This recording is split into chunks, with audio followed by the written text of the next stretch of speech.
Okay, so everyone needs to have a plan to study the Bible. You must have a plan. You cannot know God without being intentional. So you must have a plan. It's not just going to happen. You're not just going to just wake up and just say, I feel like knowing God. No, you've got to have a plan. Failure to plan is planning to fail. So you plan to fail to know God if you don't have a plan to know God. You've got to have a plan. Amen. Amen. So I want to give you one simple Bible plan. One simple Bible plan on how you can read the Bible from Genesis to Revelation in 1 year. Amen. This is it. 2 chapters of the Old Testament, 1 chapter of the New Testament. 2 chapters of the Old Testament, 1 chapter of the New Testament, 4 days a week.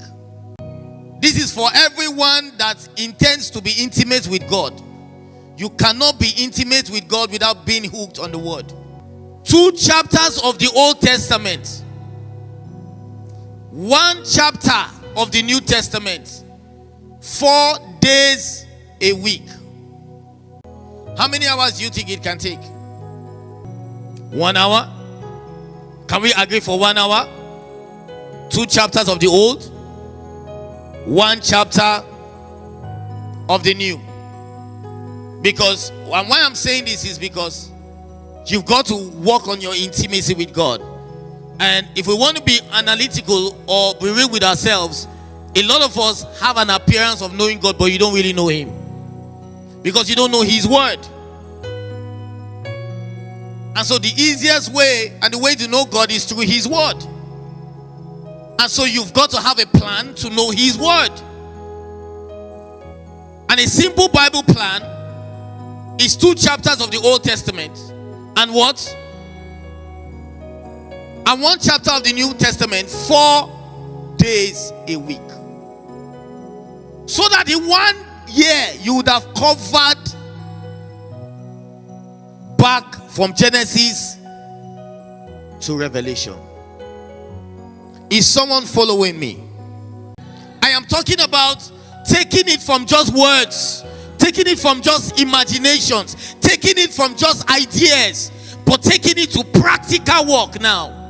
Taking the concept of knowing God from being an idea to actual practicality, where you are actually making intentional effort to know God. 2 chapters of the Old, 1 chapter of the New, 4 days a week. Forget about any other person telling you any other thing.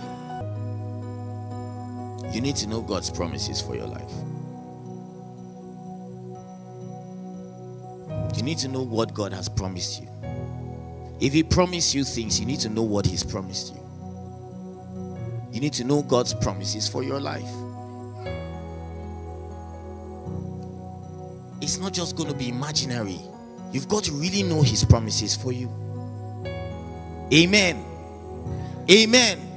You've got to know what He has promised you. Because you pray using His promises. You use His promises, reaffirm His personality, His words to you. Amen.